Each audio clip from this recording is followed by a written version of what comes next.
Seigneur, l'homme est limité, mais toi, tu as un esprit qui n'est pas limité.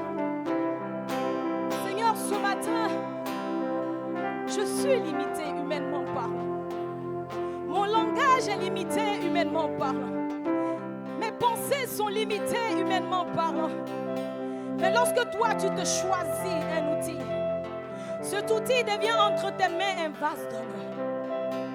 Yahweh, que je disparaisse ce matin et que tu fasses ce que tu as fait ce matin. Seigneur, ce matin, parle-moi. Parle à mon cœur encore ce matin. Donne-moi la force, Seigneur, ce matin. Parce qu'en toi, je me confie, Seigneur. Merci pour ce temps. Merci pour ce moment. Merci, Papa, pour l'atmosphère, Seigneur, depuis ce matin qui est libérée. Merci pour tes anges qui sont en mouvement ce matin. Merci, Seigneur, pour l'opportunité que tu me donnes de me tenir devant mes frères et sœurs. Je bénis tout simplement ton nom, Seigneur, ce matin. À toi seul l'honneur, à toi la gloire, à toi la louange, à toi l'adoration, à toi l'élévation. Est-ce qu'il y a un peu de vivant en ce lieu? Peut commencer à donner gloire à Dieu ce matin. Est-ce qu'un peuple vivant peut commencer à donner gloire à Dieu ce matin? Je n'ai pas encore la vie, je ne vois pas encore la vie. Je vais vous déranger, mais moi j'aime quand il y a le bruit. Des fois je m'efforce à ne pas faire du bruit, mais c'est plus fort que moi. J'ai compris que c'est ce que Dieu a déposé en moi. Donc du coup, je vais te communiquer ça aussi ce matin. Amen. Que la chaleur ne te limite pas ce matin à donner gloire à Dieu. Que la fatigue ne te limite pas ce matin à donner gloire à Dieu. Mais donne-lui gloire encore ce matin. Alléluia. Gloire à Jésus. Amen. Vous pouvez vous remettre s'il vous plaît. Je vous salue dans le nom de notre Seigneur Jésus. Je bénis le Saint-Esprit de Dieu pour tout ce qu'il a commencé à faire. Je lui rends grâce pour sa présence depuis ce matin. Je bénis Dieu pour la vie de mon père et de ma mère qui me donne encore le privilège de me tenir debout devant vous ce matin. Je bénis Dieu pour toute l'équipe qui travaille auprès du pasteur ainsi que de la servante de Dieu. Je bénis Dieu pour vos vies aussi qui êtes venus en ce lieu. Amen. Que le Seigneur vous bénisse. Et je réitère mes mots. Bonne fête à tous les papas. Que le Seigneur se souvienne de vous. Que le Seigneur vous bénisse. Et vous-même vous connaissez. Moi je ne cache pas pour moi. Je sais que mon père me suit. Oui, je ne sais pas faire après-prière. Donc mon père, je sais que tu me suis. Je te souhaite bonne fête des pères de là où tu es. Que le Seigneur te bénisse encore abondamment. Le Père des nations. Alléluia. Amen, amen. Sans plus tarder, nous allons rentrer directement dans le vif du sujet. Est-ce que tu as dit bonjour à ton voisin? Parce qu'il y a des retardataires qui sont arrivés. Quand tu es arrivé, tu as fermé les yeux, il n'y avait personne à côté de toi. Tu as ouvert les yeux, tu as vu ton frère était là, mais tu ne l'as pas salué. Donc dis bonjour à ton frère. Voilà. Dis-lui qu'il est béni. Communique-le la joie ce matin. Peut-être qu'il était venu même anxieux. Mais le fait même de voir ton sourire, tout a changé en même temps. C'est très très important. Amen. C'est important de nous saluer parce qu'après le culte, là, il y a beaucoup qui prennent déjà la fuite. Donc là, au moins, on profite pour se saluer. C'est important. Amen. Alors, je suis la sœur Armande, pour ceux qui ne me connaissent pas. Et ce matin, j'ai la responsabilité, je dirais, d'apporter la parole de Dieu. On ne va pas trop traîner parce que j'ai aussi à cœur que nous puissions prier. Parce que le thème que nous sommes en train de traiter cette année est un thème qui est tellement délicat que j'aimerais que le Saint-Esprit de Dieu nous aide. Et en plus de la parole, nous allons sceller cela dans la prière. Amen. Nous savons tous que cette année, le Seigneur a déposé dans le cœur de son serviteur un thème très spécial, spécifique, qui est le revêtement de la puissance. Le revêtement de la puissance, ce n'est pas un thème facile. Je sais que même pour beaucoup de personnes aujourd'hui, ils n'ont pas compris ça. Le revêtement de la puissance. Amen. Et le Saint-Esprit de Dieu va nous aider. Au travers le revêtement de la puissance, il y a eu des sous-thèmes, il y a eu les fondements. Et là, depuis un moment, nous sommes en train de traiter comment nous pouvons recevoir la puissance de Dieu. Amen. Et depuis quelques jours, même les mardis, chacun des frères et sœurs ont apporté quelque chose, leur pierre à l'édifice. Et ce matin, quand je demandais au Seigneur, je méditais pour savoir qu'est-ce que je pouvais faire ressortir encore derrière ce thème qui est comment recevoir la puissance. Amen. Et le Seigneur me dit, c'est vrai qu'il est le Dieu qui donne des dons, il distribue les dons. Mais quand on parle de puissance, il y a un prix derrière. Il y a un prix à payer derrière. Et si nous, en tant qu'enfants de Dieu, nous n'avons pas compris qu'il y a un prix à payer derrière, nous allons penser que tout est acquis. Amen. Nous allons lire la parole de Dieu et nous allons comprendre ensemble ce que le Seigneur veut nous dire. Amen. On va revenir toujours sur le même texte de base que depuis le début de l'année, qui est Actes des Apôtres, chapitre 1. On va commencer à partir du verset 3. Actes des Apôtres, chapitre 1, verset 3. Vas-y, mon frère. Je lis la parole de Dieu. Amen. Après sa mort, il se présenta à eux, vivant, et leur donna des preuves nombreuses de sa résurrection. Il leur apparut pendant 40 jours et leur parla du règne de Dieu. Or, un jour qu'il prenait un repas avec eux, il leur recommanda de ne pas quitter Jérusalem, mais d'y attendre que son Père leur accorde le don qu'il leur avait promis. C'est le don que je vous ai annoncé, leur dit-il. Car Jean a baptisé dans l'eau, mais vous, c'est dans le Saint-Esprit que vous serez baptisés dans peu de jours. Comme ils étaient réunis autour de lui, ils lui demandèrent, Seigneur, est-ce à ce moment-là que tu rendras le royaume à Israël? Il leur répondit, il ne vous appartient pas de connaître les temps et les moments que le Père a fixés de sa propre autorité. Mais le Saint-Esprit descendra sur vous, vous recevrez sa puissance et vous serez mes témoins à Jérusalem, dans toute la Judée et la Samarie et jusqu'au bout du monde. Tu peux sauter, aller directement au verset 12, s'il te plaît. Alors, il retournait à Jérusalem. Alors les apôtres quittèrent la colline qu'on appelle Mont des Oliviers, situé à environ 1 kilomètre de Jérusalem, et ils rentrèrent en ville. Dès leur arrivée, ils montèrent à l'étage supérieur de la maison, où ils se tenaient d'habitude. C'était Pierre, Jean, Jacques et André, Philippe, Thomas et Barthélemy et Matthieu, Jacques, fils d'Alphée, Simon le Zélé et Jude, fils de Jacques. D'un commun accord, ils se retrouvaient souvent pour prier, avec quelques femmes, avec Marie, la mère de Jésus, et avec les frères de Jésus. Et tu vas t'arrêter là, tu vas prendre le chapitre 2, le jour de la Pentecôte. Ils étaient tous dans le même lieu. Quand le jour de la Pentecôte arriva, les disciples étaient tous rassemblés au même endroit. Tout à coup, un grand bruit survint du ciel. C'était comme si un violent coup de vent s'abattait sur eux. Ils remplissaient toute la maison et ils se trouvaient assis. Au même moment, ils virent apparaître des sortes de langues qui ressemblaient à des flammèches. Elles se séparèrent et allèrent se poser sur la tête de chacun d'eux.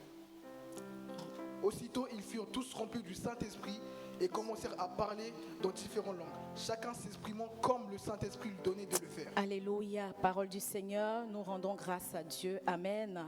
Amen. Ça, c'est le verset de base. Après, il y aura, au fur et à mesure que je vais développer, il y aura certains versets que je vais vous partager. Amen.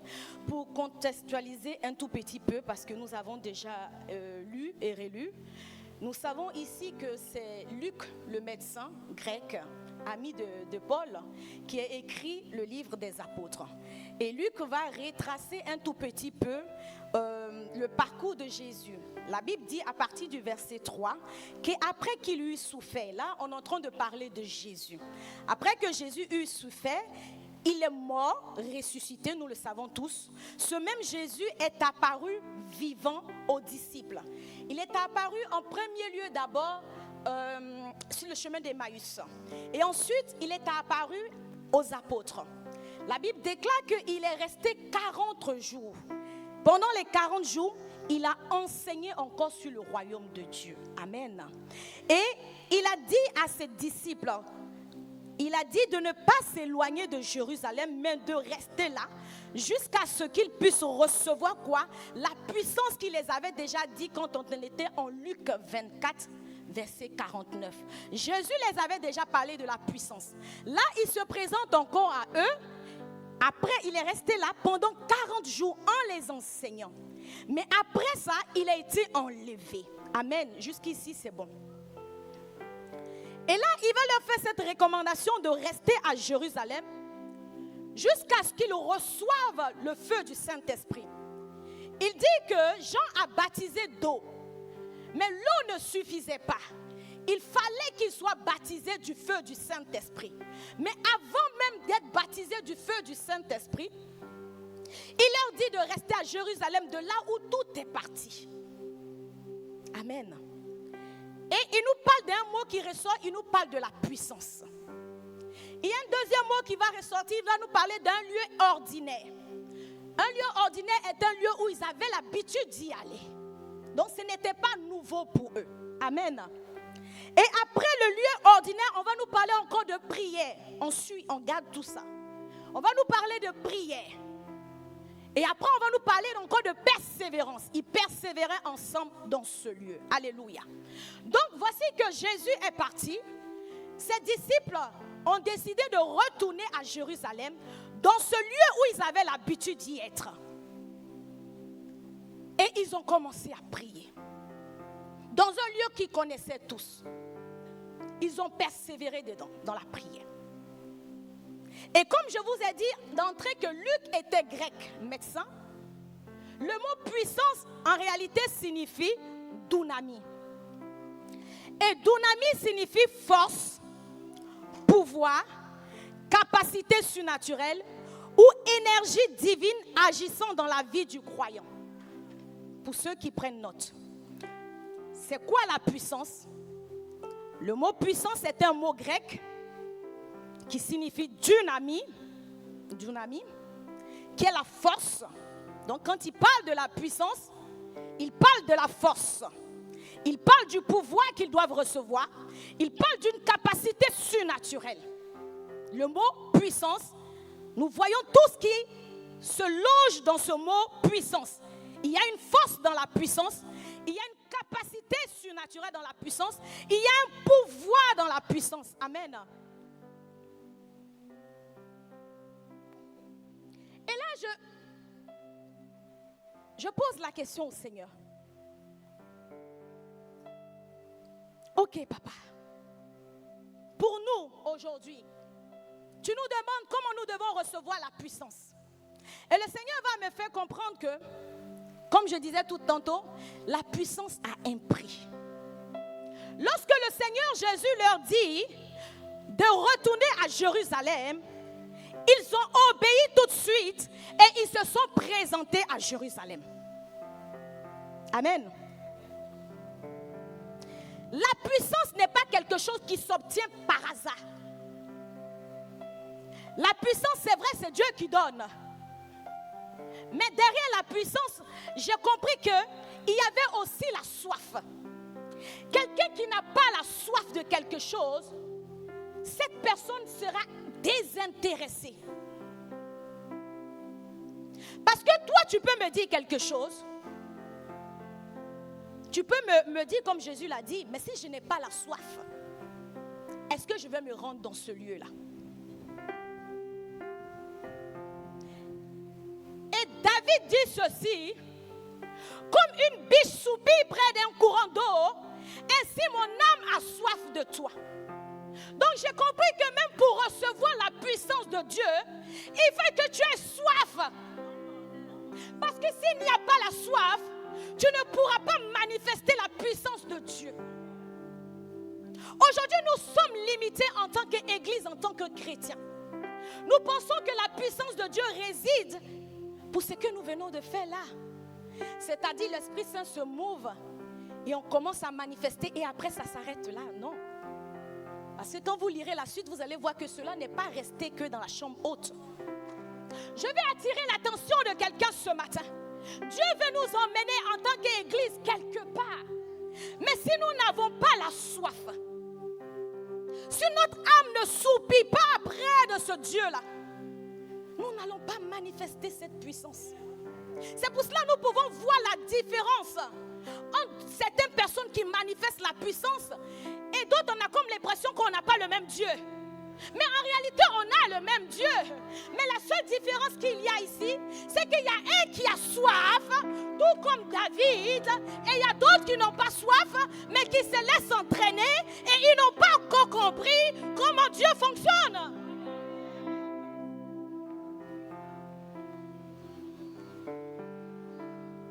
Ils ont dit, on va attendre là-bas. Il nous a fait cette promesse. Nous allons aller attendre. Parce que nous voulons recevoir cette puissance. Et vous savez, ils ne savaient pas quand est-ce que cela allait se faire. Mais quand tu lis la Bible, tu comprends qu'ils ont été visités 10 jours après. Pourquoi? Parce que c'était au jour de la Pentecôte qu'ils ont été visités. Et la Pentecôte n'est pas une fête anodine. En fait, la Pentecôte, c'est la fête de la moisson. Donc, en réalité, à cette période-là, tous les Israélites qui habitaient même les contrées voisines se réunissaient à Jérusalem. Et le Seigneur va choisir ce jour-là, le jour de la fête de la moisson, le jour de la Pentecôte, pour pouvoir visiter son peuple.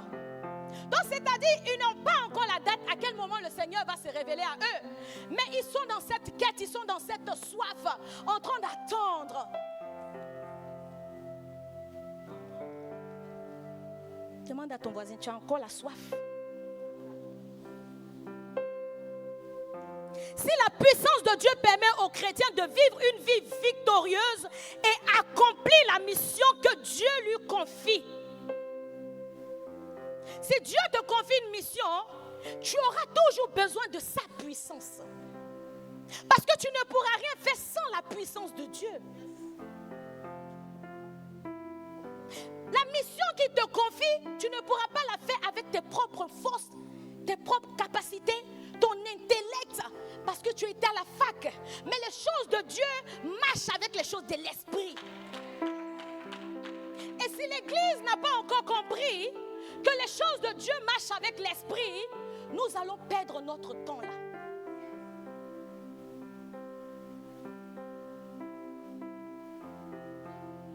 Un premier prix que tu dois payer, c'est la consécration et la sainteté. La Bible dit quoi? Sans la sanctification, nul ne verra le Père. Ça veut dire qu'en réalité, si je dois voir le Père, je dois me sanctifier. Mais un chrétien qui veut démontrer la puissance de Dieu, mais qui vit une vie de débauche, comment ce Dieu saint pourra travailler et démontrer sa puissance au travers de ta vie? Dieu n'a pas changé en réalité, bien-aimé. Ce sont nous les hommes qui avons changé. Il y a du désordre dans nos vies. Des fois, le Saint-Esprit de Dieu même te le révèle. Et tu ne prends même pas la peine de dire, Seigneur, je te demande pardon. Et quand on vient à l'église, on parle de puissance, tu dis, tu veux recevoir la puissance. Non. Dieu voit ce que nous faisons. Quand il veut parler à Israël, il dit à Moïse, convoque ce peuple, demande-les de se sanctifier, de laver leurs vêtements. Leurs vêtements aujourd'hui, c'est notre cœur. Parce que Dieu regarde. Moi, je ne vois pas ce que tu fais. Tu ne vois pas ce que je fais. Mais en réalité, Dieu connaît toutes choses. Donc, je ne peux pas me présenter dans la foule pendant que tout le monde a les mains levées. Et moi aussi, je réclame mon droit pour dire, Seigneur, remplis-moi de puissance pour que lorsque je me présenterai devant un malade, je prie pour lui pour qu'il soit guéri. Non, Dieu n'est pas un Dieu de désordre. Romains 12, verset 1 dit, offrez vos corps comme un sacrifice vivant, saint, agréable à Dieu. Offrez vos corps. La Bible dit que notre corps est le temple du Saint-Esprit. Il y réside, il y habite. Si je vis une vie de débauche, je l'attriste parce qu'il y a une personne et c'est lui qui me donne de manifester la puissance. Mais s'il y a le désordre dans mon corps, comment est-ce que le Saint-Esprit de Dieu pourra agir? Je veux dire à quelqu'un aujourd'hui, les temps sont difficiles. Arrête de vouloir aller voir tout le temps les hommes de Dieu. Toi, commence à payer le prix. Ce n'est pas aux hommes de Dieu de payer le prix à ta place, je suis désolée. Ce n'est pas aux hommes de Dieu de payer le prix à ma place. C'est à moi. Quand la Bible, le Seigneur dit quoi? Voici, je vous ai donné le pouvoir. Quand il dit je vous ai donné le pouvoir, il parle de nous tous. Il ne cible pas une catégorie de personnes. Il dit je vous ai donné à vous tous le pouvoir de marcher sur les serpents et les scorpions et sur toute la puissance de l'ennemi. Mais quand j'entends le Seigneur dire je vous donne le pouvoir de marcher sur les serpents et les scorpions et sur toute la puissance de l'ennemi, c'est qui veut dire que le diable travaille avec puissance. Mais toi, Dieu te dit aussi qu'il t'a donné aussi le pouvoir. Mais qu'est-ce que tu en fais? Est-ce que tu pries, tu payes le prix pour ça? Parce que le diable est un malin. Tu peux te présenter devant lui pour lui dire que oui, Dieu m'a donné le pouvoir de t'écraser, mon cher. Lui, il connaît tes points faibles, la bien-aimée. Je ne connais pas tes points faibles, mais lui, il connaît. Il était en haut. La Bible l'appelle même l'ange de lumière. Ta parole, tu parles à ça, ça ne l'effraie pas. Il sait que oui, Dieu t'a donné le pouvoir.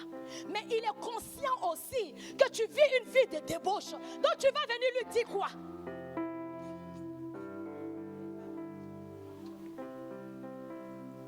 Que le Saint-Esprit de Dieu nous aide, Église. Chacun doit payer le prix. Je veux vivre la puissance, je dois payer le prix. Quand le Seigneur dit rester à Jérusalem, c'était déjà chez eux. Jérusalem, c'est déjà chez toi. C'est chez toi. Donc la puissance là doit commencer chez toi. Quand les combats arrivent, c'est toi qui dois être capable de stopper l'hémorragie. Ce n'est pas un homme qui doit venir stopper l'hémorragie dans ta maison. Parce que c'est à Jérusalem, c'est chez toi. Donc tu as besoin de puissance pour pouvoir stopper l'hémorragie. Le diable travaille et l'église pleure. Le diable travaille et l'église se lamente. Non. Le Seigneur dit attendez là. Ils devaient être remplis. Parce que ce qui les attendait, c'était puissance contre puissance. Donc dans cette attente-là, ils ont compris qu'ils devaient vivre une vie de sainteté. Une vie de consécration. Parce que quand tu te mets à part, tu es consacré à l'Éternel. Tu te consacres pour Dieu. Et quand tu es consacré, Dieu ouvre tes yeux. Dieu te montre des combats invisibles. Et lorsque tu te lèves, tu sors. Tu es capable d'affronter tes ennemis. Parce que tu étais à part. Et dans ton absence là, l'Éternel t'a parlé. L'Éternel t'a révélé. Donc tu es capable de parler à la situation de ta famille. Mais quand le diable se présente dans ta famille, tu fais quoi? Tu appelles le pasteur parce que tu trembles. Tu n'es même pas capable de chasser un démon. Il y a un problème quelque part.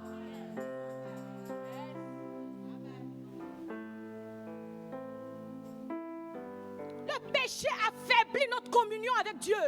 Il faut reconnaître ça. On est plus fort parce que le péché est en train d'affaiblir notre communion avec Dieu. Nous sommes censés communier avec lui. Mais ton péché vient affaiblir cette communion. Et il a compris cela. C'est pour cela qu'il te maintient encore dans le péché. Et tant que tu n'as pas compris ces choses, tu veux manifester quoi?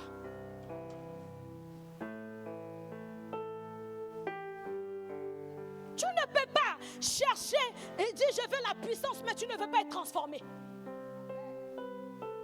Depuis tu viens à l'église, on te parle, mais tu es là, on te dit sors de ce que tu fais, mais tu ne veux pas être transformé, mais tu dis je veux la puissance. Aïe, aïe. Même si on dit Dieu est amour, faisons attention. La Bible dit qu'il est un Dieu saint. Et quand tu lis même la Bible, tu vois que dans l'Ancien Testament, on ne jouait pas avec ce Dieu-là. Il n'y a que dans le Nouveau Testament, nous maintenant, nous jouons avec ce Dieu-là. À cause de la grâce. Mais la grâce est trompeuse. Faisons très attention. Faisons très attention. La grâce est trompeuse. Elle est trompeuse. Le deuxième prix, c'est la prière. Deuxième prix à payer, c'est la prière. Moi, je me répète toujours sur la prière parce qu'en réalité, j'ai parlé de communion. Je communique avec mon Père que dans la prière. Mais si je n'ai pas une vie de prière, je veux quoi? J'attends quoi de Dieu? Parce que c'est ce moment quand je suis en prière que Dieu me parle, que je parle avec lui. C'est comme si je suis en relation avec mon mari et puis je peux passer la journée sans parler à mon mari. Ça ne fait pas bizarre? Ça fait bizarre. Même quand il y a la colère, à un moment donné, il y a un quand même qui va dire oh. Donc toi, tu vas te lever le matin. Pour toi, c'est normal. Tu n'as pas de temps de prière. Tu attends. C'est quand tes émotions, ça va. Tu dis, ok, je vais chercher Dieu. Quand ça ne va pas, tu ressens. Non, la Bible dit prier sans cesse. Que ça n'aille pas. Prier sans cesse. C'est ta relation, c'est ton identité. La prière. Quand nous voyons tous ces grands hommes de Dieu qui ont opéré le surnaturel, c'était des hommes de prière. David ne peut jamais aller au combat sans pour autant prier, consulter Dieu. Mais quand tu sors de la maison, tu n'es même pas capable même de dire à Dieu, Seigneur, précède-moi. Pourtant, le dehors est risqué. Le dehors est risqué. La Bible dit qu'ils étaient là-bas, ils priaient. Ils priaient. Je prie selon mes émotions. La prière est notre ADN en tant qu'enfant de Dieu. Parce que même quand je sors, l'ennemi sait que là, je n'ai pas prié. Donc c'est pas quand je vais me retrouver dans une situation bizarre. Parce que souvenez-vous, je dis, le Seigneur a dit, il nous a donné nous tous le pouvoir de marcher sur les serpents et les scorpions et sur toute la puissance de l'ennemi. Donc l'ennemi, lui, il travaille. Il travaille. Mais toi, tu n'as pas compris qu'il travaille. Donc tu te lèves le matin, pour toi c'est normal. Maintenant quand tu es face à la situation, Seigneur, sauve-moi. Mais c'était avant de sortir de chez toi que tu devais dire ça. C'est pas parce que tu es face à la situation, maintenant tu vas dire, Seigneur, sauve-moi. La prière.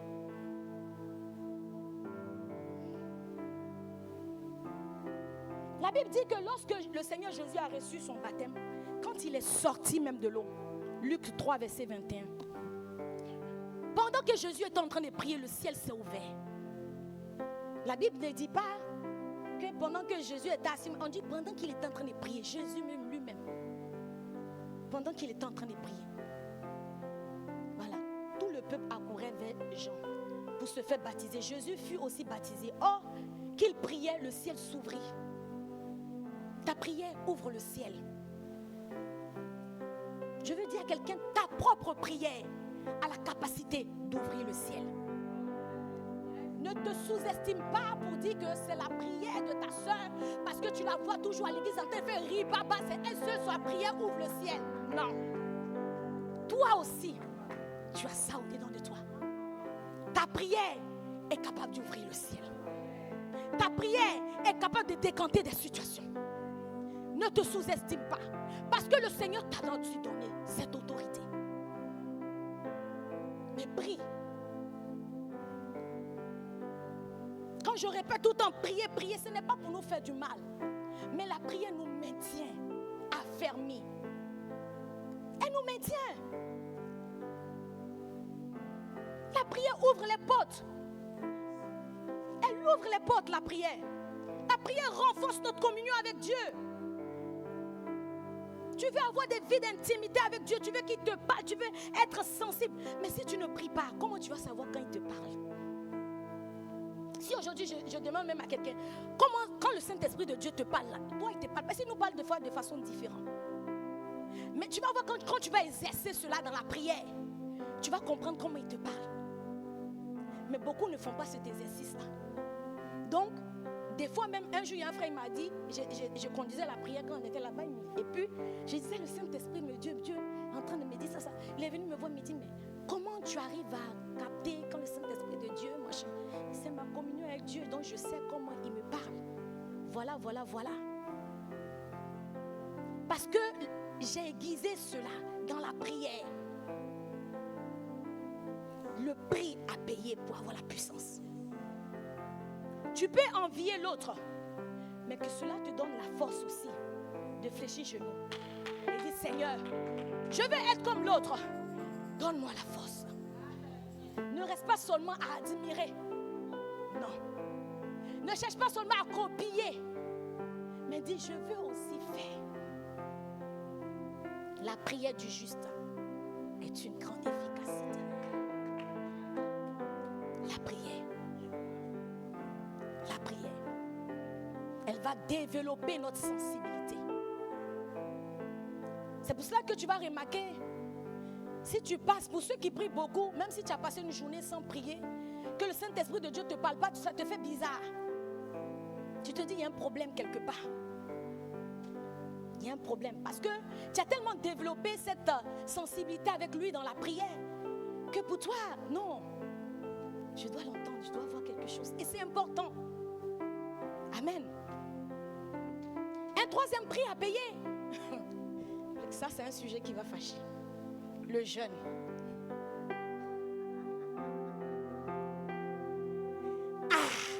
Bien-aimé, tu ne peux pas vivre 365 jours et passer ton temps à manger.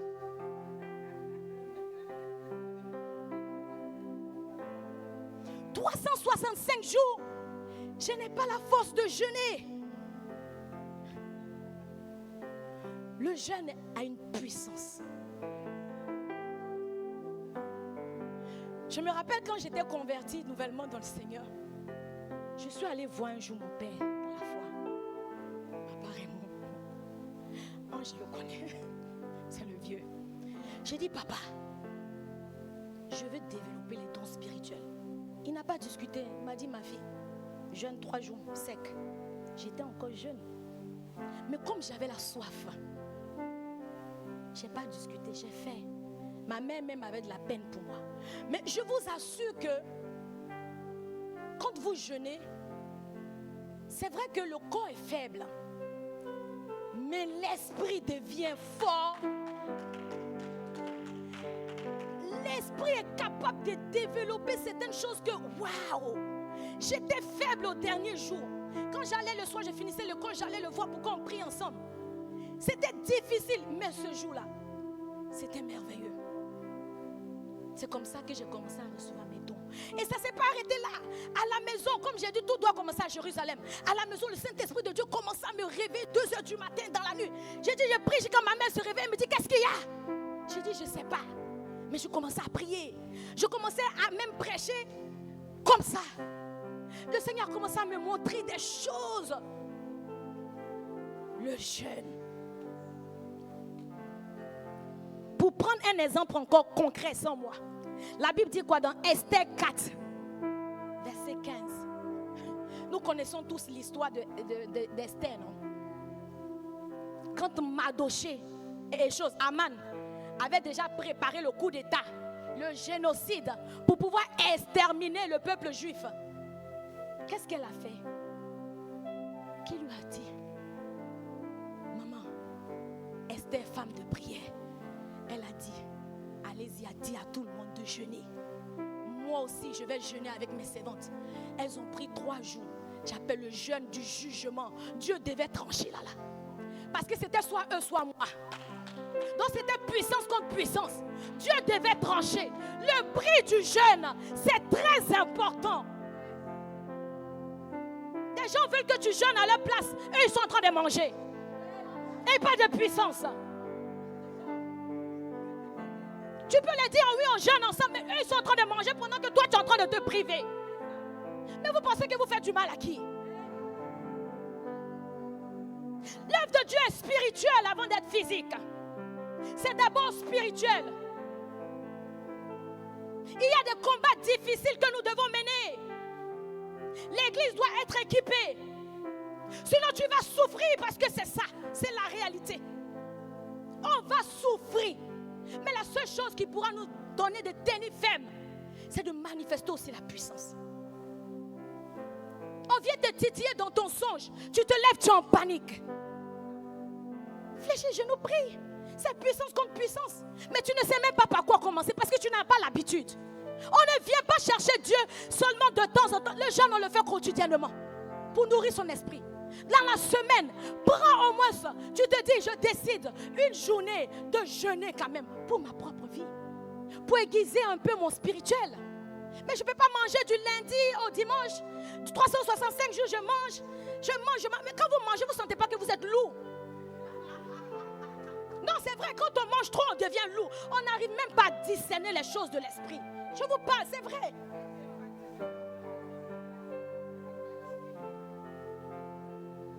Esther a jeûné. On dit normalement tu n'as pas le droit de te présenter devant le roi s'il n'a pas donné son accord. Mais regardez ce qui s'est passé. Puissance contre puissance, tout a commencé déjà en haut. Cette femme est partie quand même. Mais après qu'elle ait jeûné,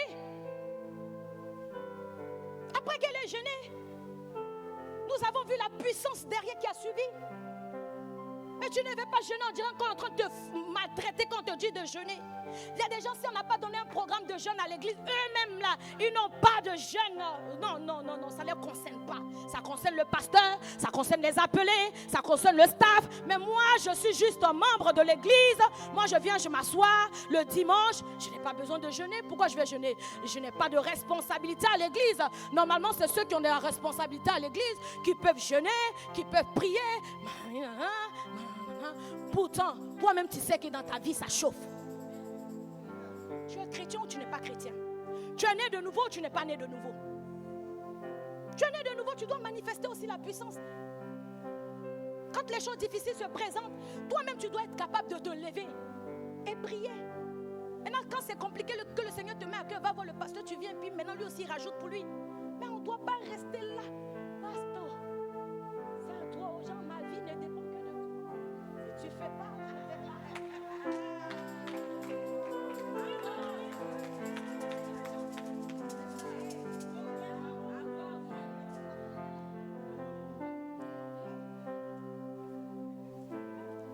notre prix à payer, ça va fâcher aussi. Mais ça nous aide à grandir. Lis la parole de Dieu. Lisons la parole de Dieu. Méditons la parole de Dieu. Vous savez, quand j'étais en train de faire ça, et puis je dis, bon, ok. De la manière dont j'aligne mon truc, ça veut dire que, bon, c'est vrai, je suis une femme de prière, d'accord. Mais c'est comme si j'ai un revolver. Je suis une femme de prière. J'ai un revolver, voilà. Je vis ma sainteté, j'ai toujours un revolver. Maintenant, d'accord, ok. Je vais tirer. Ben, il n'y a pas de balles. Il n'y a pas de munitions. Il n'y a pas. Mais la balle, là, c'est la parole de Dieu. La Bible dit que la parole de Dieu est une épée à double tranchant. Donc je peux faire rire, papa. Mais si je ne dis pas, il est écrit, le diable me regarde comme ça. Il dit, ma petite, ce que tu es en train de dire, ça ne m'atteint pas. Ça ne m'atteint pas. Même Jésus-Christ de Nazareth, qui est le Fils de Dieu, lui-même lorsqu'il finit, le diable lui dit, si tu es le Fils de Dieu, regarde déjà, il met même le doute dans son esprit. Si tu es le Fils de Dieu, si tu es le Fils de Dieu, mais comme Jésus était le Fils de Dieu, il dit, ordonne à cette pierre de se transformer en pain. Jésus lui dit, l'homme ne vivra pas seulement de pain, mais de toute parole qui sort de la bouche de Dieu. Je peux parler à quelqu'un. Jésus n'a pas prié. Jésus n'a pas jeûné. Jésus a parlé. La puissance de la parole. Jésus a parlé. Il a parlé.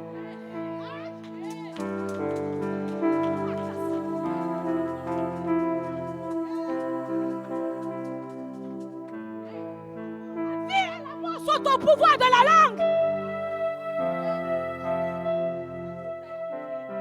Tu me dis, j'ai pas d'enfant, oui. Mais Seigneur, qu'est-ce que ta parole me dit? Il n'y aura pas de stérile dans ta maison. Quand le Seigneur entend que le diable entend, le Seigneur se reconnaît déjà dans la parole. Parce qu'il ne ment pas. Il veille sur sa parole pour l'accomplir.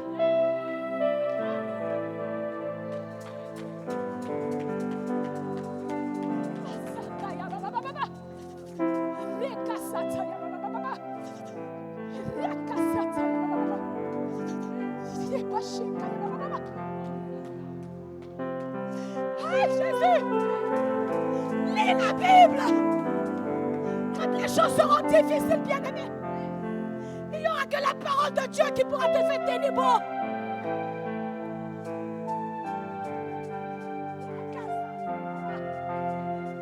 Les temps seront difficiles.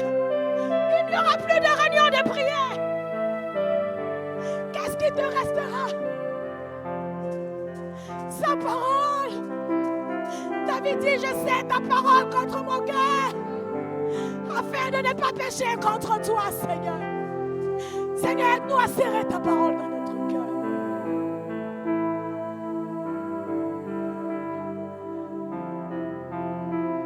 C'est difficile.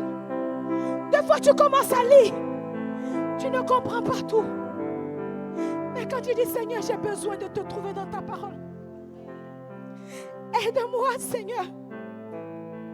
Dieu entend. Je ne sais pas pourquoi je suis émue sur la parole, mais peut-être que je suis en train de parler à quelqu'un. Tu as peut-être lutté à la prière, mais peut-être ce qui te reste, c'est sa parole. Peut-être que tu n'as pas encore trouvé le mot qui est écrit dans sa parole pour pouvoir lui-même le confondre pour dire, Seigneur, mais tu as dit. Mais tu as dit. Yahweh parle maintenant.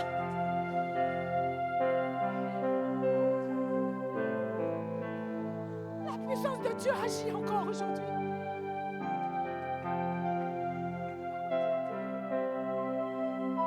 Priez avec lui.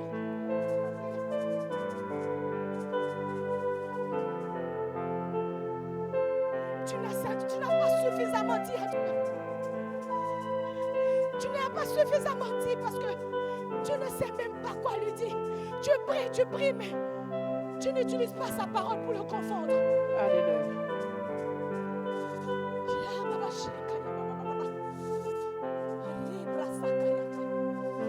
Peuple de Dieu, nous allons nous tenir debout dans la présence de Dieu. Je vais m'arrêter là.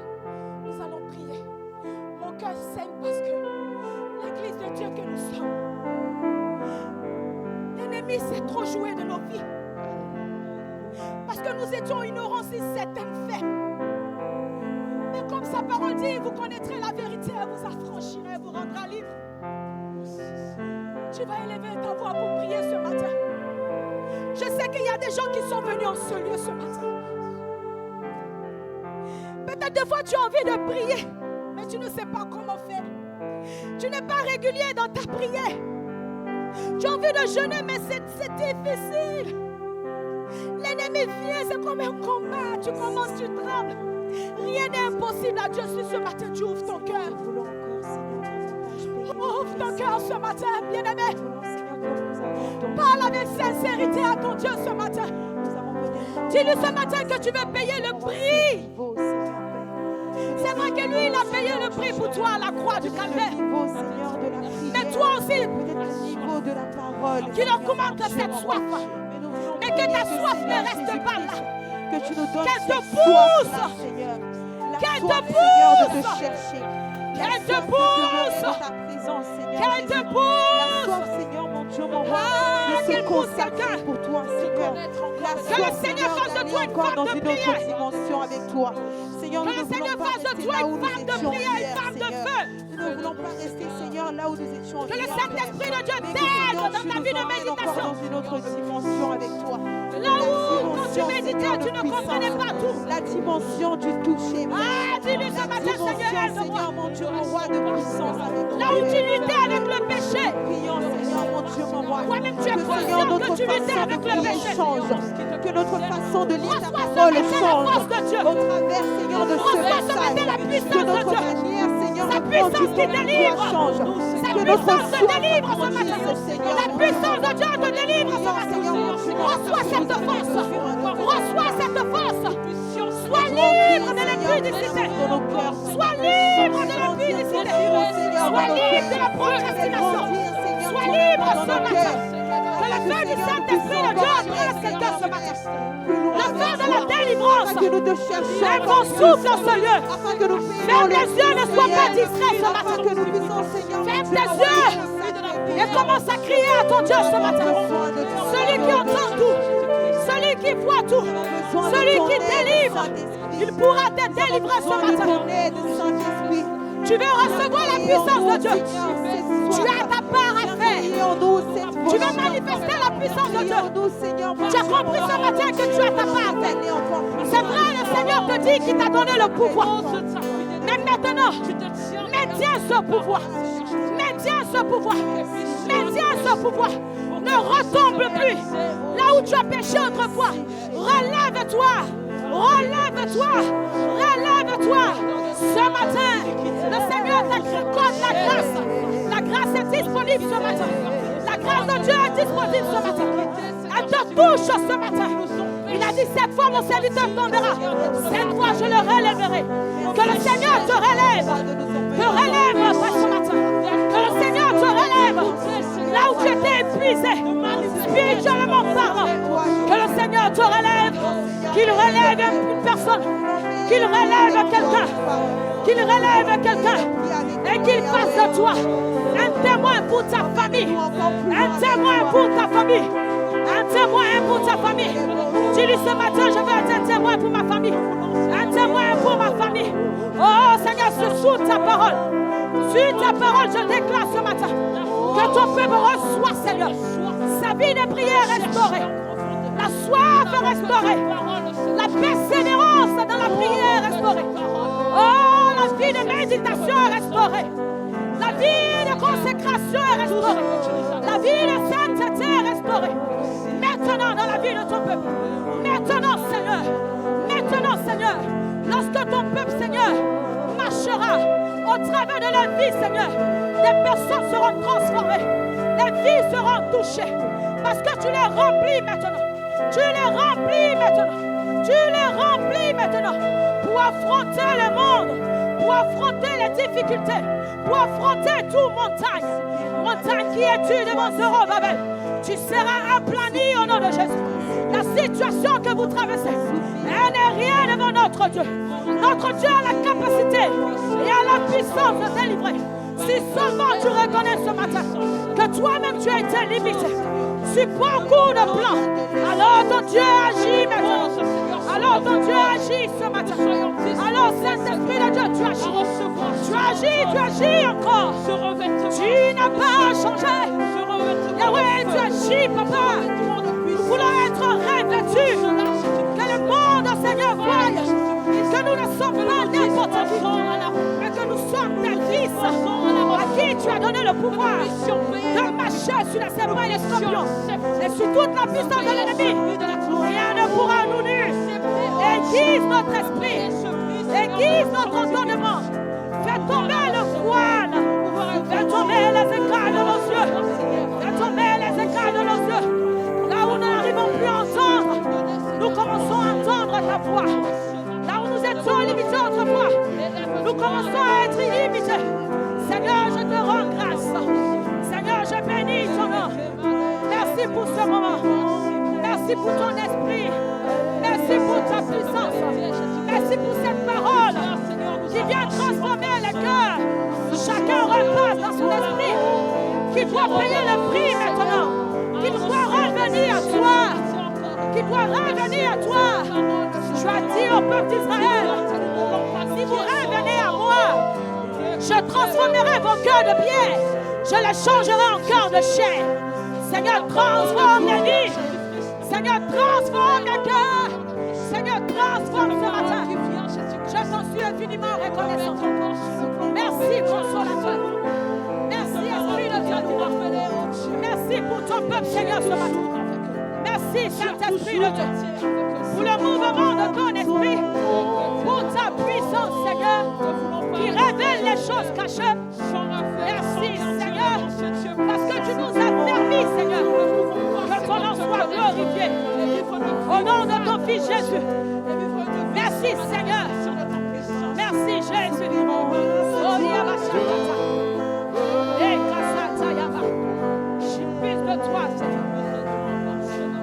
toi, Seigneur. Nous voulons plus de Plus de toi. toi. Que cette présence devienne visible et palpable, Seigneur, par tous. Plus de toi, Seigneur. Seigneur, s'ancre, Seigneur. Plus de toi dans les vies. Dans nos cœurs, Seigneur. Plus de toi dans les familles.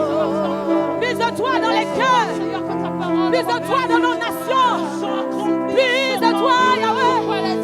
Plus de toi, Jésus. Une autre dimension. Une autre dimension. Oui, plus de toi, Yahweh. Oui, plus de toi, Jésus. Oui, plus de toi, Seigneur. Il n'y aura plus de limitation, Seigneur. Merci encore, Papa, pour ta parole. Que ton nom soit glorifié. Alléluia. Merci.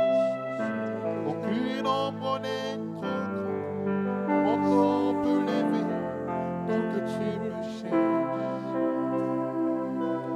Aucun mur ne peut résister, pensant je t'aime, sans fin tu me cherches.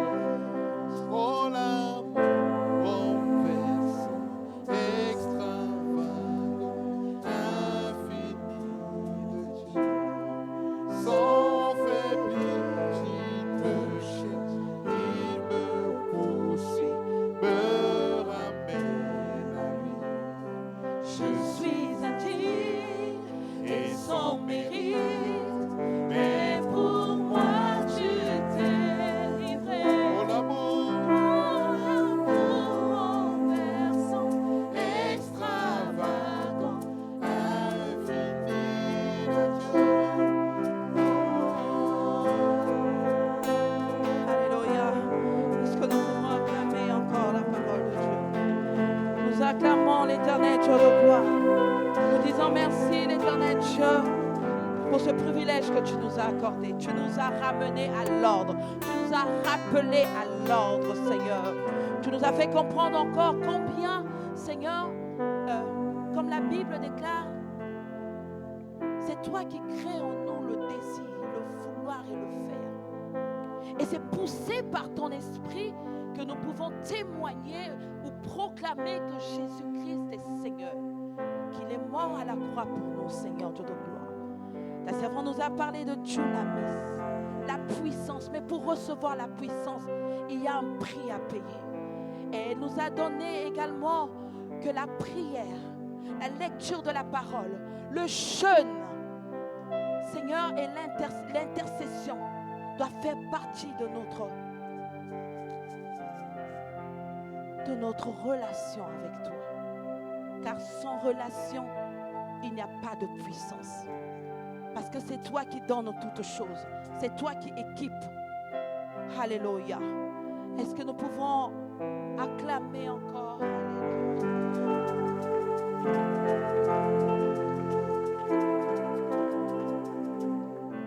Merci Seigneur. Je veux dire merci pour la vie de ta servante. Merci que Dieu continue, ma fille, à t'utiliser ainsi. Va encore plus loin dans les